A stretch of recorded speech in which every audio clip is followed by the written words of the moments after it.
Of all the morally questionable characters in an Inspector Calls, Gerald Croft is a bit of an enigma. Compared to Mr. Burling and Sheila, who get Eva fired, Eric, who rapes and impregnates her, and Mrs. Burling, who turns her away from her charity when she needs it most, Gerald's crimes against her are a bit more subtle. So how bad is he really? Let's take a closer look at his character, starting with his background and social status. Gerald is introduced as a young man from a wealthy and influential family, the son of Sir George Croft and Lady Croft. Their family owned Crofts Limited, a successful textile business that rivals Mr. Burling's own company. Unlike Mr. Burling, however, the Crofts are an old county family with titles, a social tier which he can only aspire to. Therefore, Gerald's engagement to his daughter, Sheila Burling, is an absolutely ideal match for him, a strategic alliance which unites both families and places Mr. Burling in a much more desirable position, both financially and socially. He makes no secret of this either, expressing to Gerald in Act 1, "Your father and I have been friendly rivals in business for some time now, and now you've brought us together." As the man with the highest social status in the room, Gerald is aware of his superiority over the Burlings, although he doesn't really show it. Priestley describes him as an easy, well-bred young man about town, and even though Mr. Burling makes a fool of himself several times by displaying improper behaviour and blatantly sucking up to him at every opportunity, he has the manners intact not to react to it. This makes him quite likeable at first, and his match with Sheila might even seem genuine on his part, since he is marrying below his status. Mr. Burling mentions that, "I have an idea that your mother, Lady Croft, feels you might have done better for yourself socially. There was an expectation to marry within your class, as marriages at that time were more transactional than based on affection, and for women, it was their only way to secure a comfortable life and improve their social standing in any way." The arrival of Inspector Goole, however, soon makes it clear that Gerald isn't exactly a saint. He admits to having an affair over the summer with Eva Smith, who went by the name of Daisy Renton, even though he was still engaged to Sheila.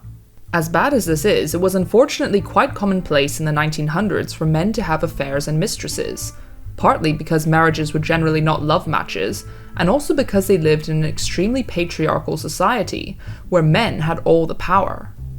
This might be why he gets off pretty lightly, with both the inspector and the Burlings.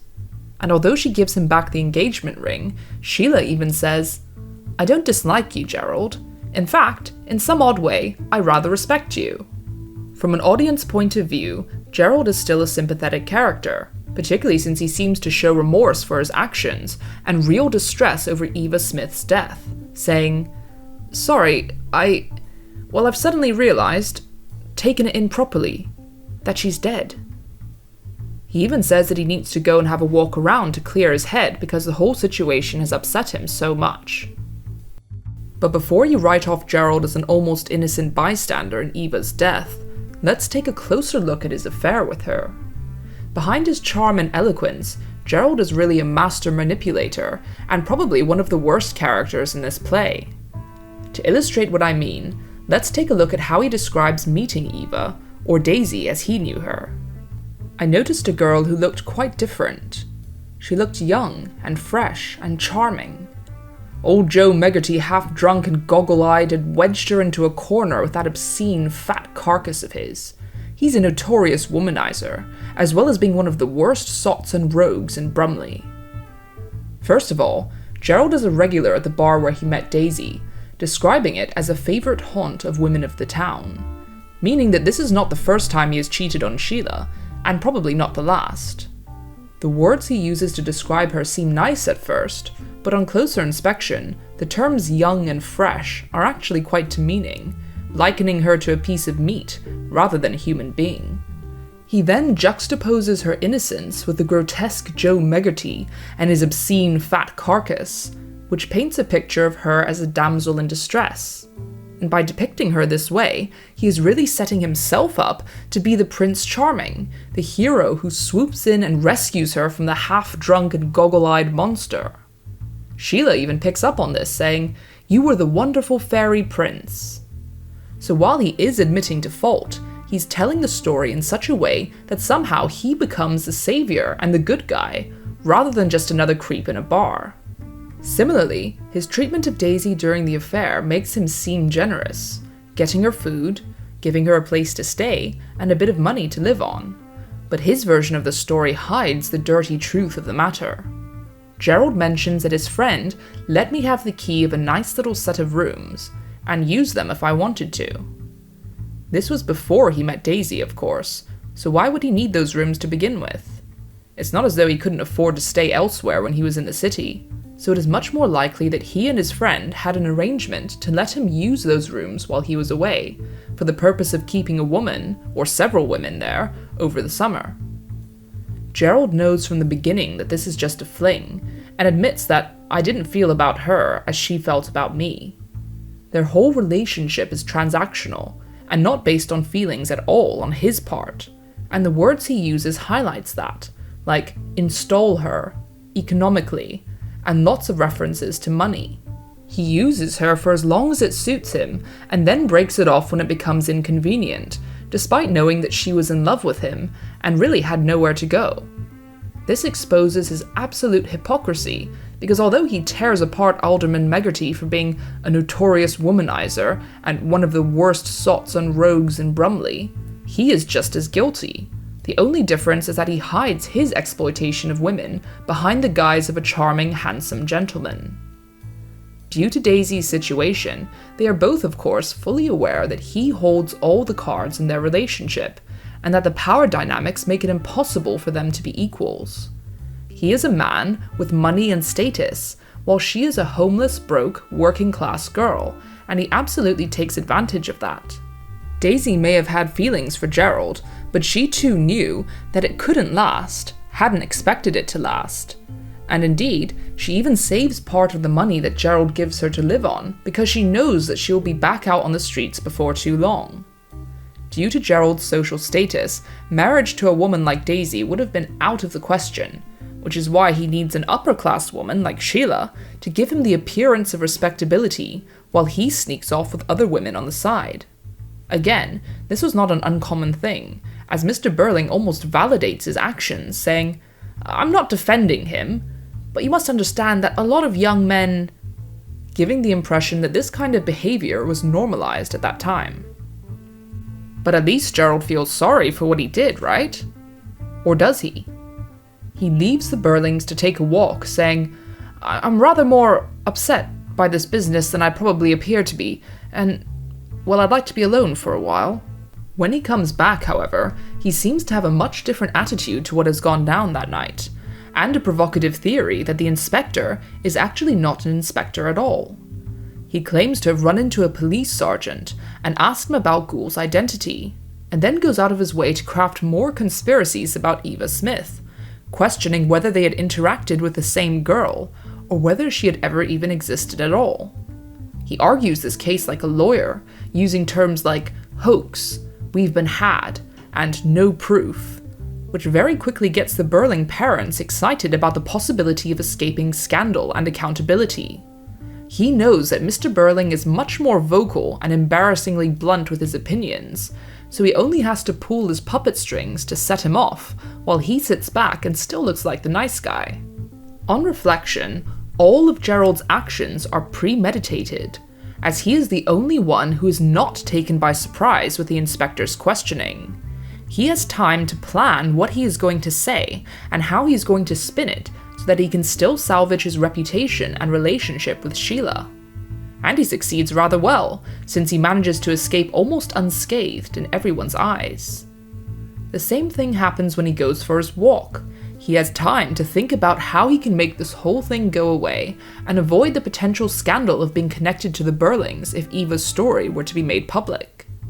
This leaves us to question whether he actually coincidentally bumped into a police officer, or whether his whole intention in the first place was to go and do damage control. His seeming remorse for Daisy's death may have been just put on, as an excuse to allow him to slip away and do some investigating. But the worst thing he does is to try to explain away the connection between Daisy and Eva with his theory that they are not the same girl, when he knows for a fact that they are.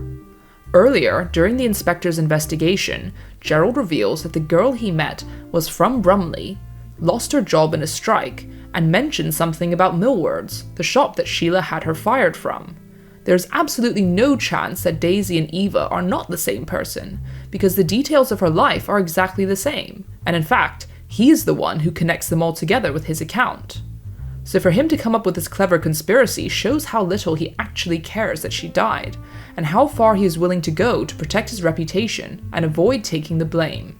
Since Gerald's main goal seems to be to get everything back to the way it was, the culmination of his master plan is getting Sheila to accept her engagement ring back, which he has the nerve to propose straight away, saying, "Everything's alright now, Sheila. What about this ring?" And although Sheila has been the most vocal advocate for the inspector's views on social responsibility, she responds, "No, not yet. It's too soon. I must think." This is not a no, it's a maybe, which implies that over time, even she will revert back to how things were. Everyone falls prey to Gerald's incredible manipulation skills, the audience included, as unless you really scrutinize what he is doing behind the scenes, he can come off as one of the less offensive characters in the play. But why does Gerald go to such lengths to debunk the inspector and protect them from scandal? As we mentioned earlier, the Crofts are on a higher social tier than the Burlings, and therefore have the most reputation to lose. And a loss of reputation means a loss of business, which is insupportable for a man like Gerald, whose whole life revolves around the pursuit of money. Priestley is showing that capitalism encourages the dehumanization of others, and an unwillingness to accept responsibility for the greater needs of society. Gerald's almost psychopathic manipulation skills are so good because he really doesn't care about anyone but himself. He has no problem lying, cheating, and manipulating to get what he wants, even if it is at the expense of others, and this stems from his belief that his social status puts him above the law. He reveals this when he says to the inspector, "We're respectable citizens, and not criminals."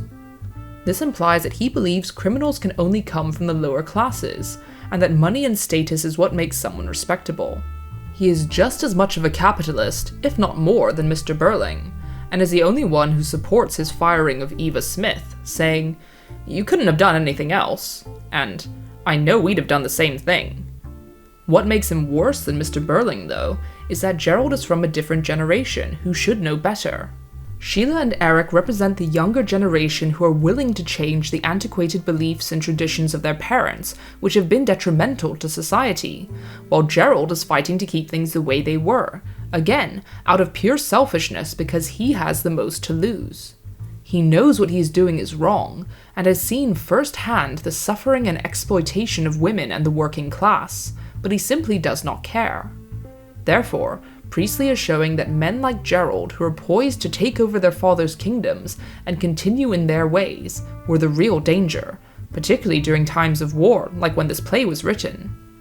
It isn't Gerald who will be on the front lines, or experiencing the horrific aftermath of war, it is the working and middle classes. He will be safe and sound behind a desk, perfectly content to let tens of thousands die, while he makes a fortune from supplying the war effort.